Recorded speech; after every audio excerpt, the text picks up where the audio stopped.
Merlín, el gran mago, era el mejor amigo de Uther, el buen rey. Las historias que hablaban de la casa encantada de Merlín en el bosque eran totalmente ciertas, y el mago pasaba la mayoría del tiempo en su casa maravillosa entre los pinos. Era un lugar sombrío y extraño, desde luego, con ciervos correteando y comiendo por los prados que lo rodeaban. Los humanos nunca se atrevían a adentrarse demasiado en este misterioso bosque, pero había todo tipo de rumores sobre él y lo llamaban bosque encantado o a veces valle sin retorno.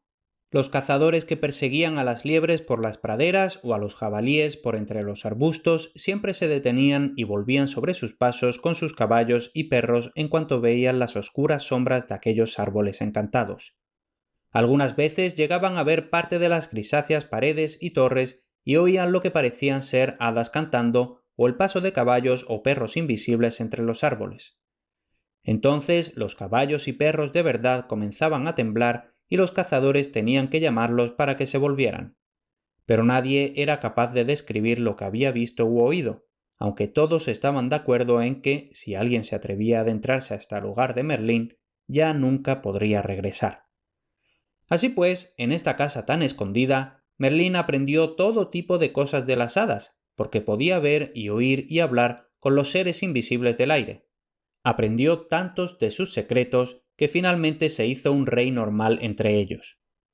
Un día, Merlín estaba de pie bajo un gran roble, justo después de que el sol se hubiera puesto y las tranquilas sombras hubieran comenzado a proyectarse sobre su hermosa madera. Merlín sintió que estaba a punto de ocurrir algo maravilloso, algo bello y extraño. La tarde se hizo más oscura y de repente las ramas del roble comenzaron a crujir y susurrar, como si una brisa las estuviera agitando. Al mismo tiempo oyó golpecitos dentro del tronco y el murmuro de muchas voces que hablaban juntas en lo que parecía una lengua extranjera. Entonces, en medio de las sombras, las ramas y el tronco del roble empezaron a emitir un brillo plateado, como el de la luna llena.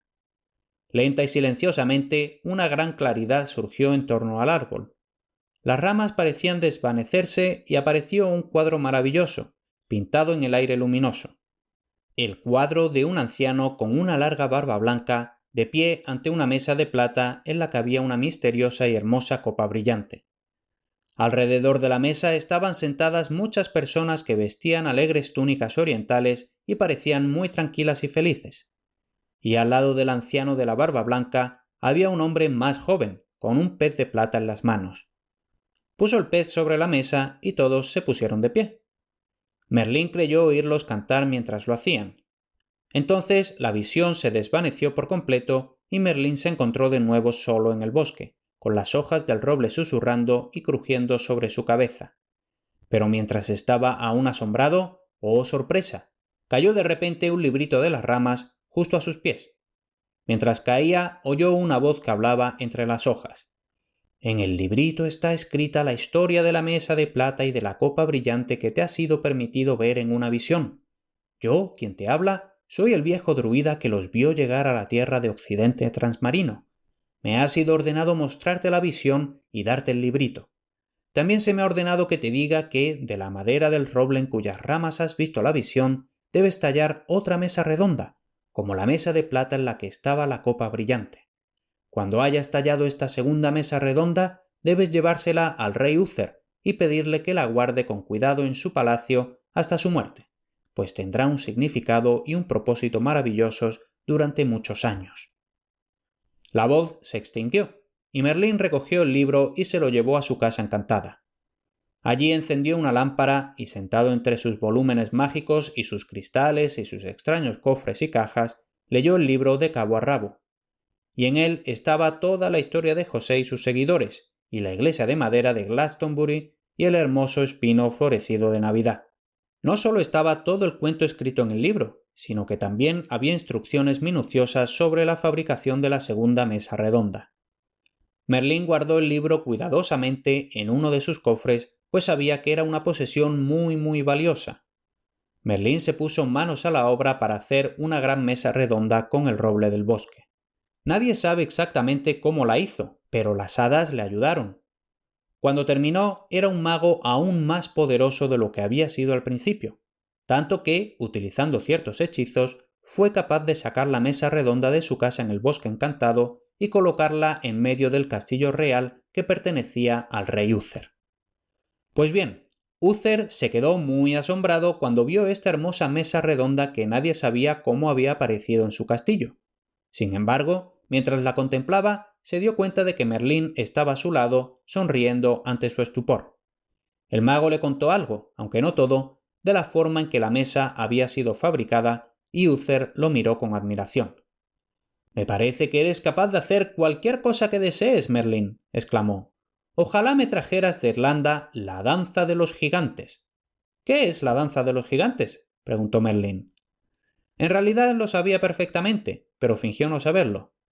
Entonces el rey Uther le contó que acababa de regresar de una guerra en Irlanda y que entre las colinas había un círculo extraordinario de grandes piedras, que la gente decía que eran gigantes encantados y que siempre llamaban la danza de los gigantes. Deseaba con todas sus fuerzas llevarse ese círculo a casa y había puesto a trabajar a todo un ejército para intentar levantar las piedras de su sitio y colocarlas en los barcos que aguardaban para llevárselas. Sin embargo, a pesar de que todos los ingenieros de la época se habían esforzado al máximo, ninguno de ellos pudo levantar las grandes piedras del suelo ni siquiera un centímetro. Desesperado, Uther había renunciado a la idea de llevarse las piedras a su reino y las había dejado allí, en su inmóvil y solitaria magnificencia, en las lejanas colinas irlandesas. «Oh», dijo Merlín, «tan solo quieres mover un gran círculo de piedras, ¿no? Bueno, eso es fácil de hacer». Partió hacia Irlanda con sus bolas de cristal, sus varitas negras y sus listas de hechizos anotados en sus libros de magia. Pero el viejo librito del Santo Grial lo dejó en casa. Cuando llegó a la colina donde se alzaba la danza de los gigantes, subió a la cima solo. Nadie supo nunca lo que dijo e hizo allí, pero los campesinos que vivían en las cabañas del valle contaban una extraña historia sobre lo que algunos de ellos habían visto aquella noche. Una historia sobre grandes piedras que se desplazaban solas y erguidas por las laderas de la montaña, mientras unas voces que guiaban sus movimientos clamaban desde el aire y desde el suelo. También hablaban de grandes barcos con velas oscuras que se hacían a la mar, y los movimientos de los barcos eran guiados por voces que clamaban entre las olas. Sea como fuere, tanto si los campesinos vieron realmente estas cosas como si solo las soñaron, lo cierto es que, a la mañana siguiente, la danza de los gigantes había desaparecido de Irlanda y se había instalado no muy lejos del castillo de Uther en la llanura de Salisbury. Y en la llanura de Salisbury permanece hasta el día de hoy, pero ahora la llamamos Stonehenge, y casi hemos olvidado que una vez se llamó la danza de los gigantes. En cuanto a la mesa redonda, se puede ver una mesa redonda en Winchester, aunque es solo una copia de la mesa que Merlín hizo en su palacio encantado en medio del valle sin retorno. Y seguimos en el siguiente. Para más sobre este proyecto de leyendas medievales, dirígete a leyendasmedievales.com. Y si te gustan los relatos de este tipo, no te pierdas mis podcasts de mitología griega y de historietas de griegos y romanos. Los tienes todos en academialatin.com/podcast.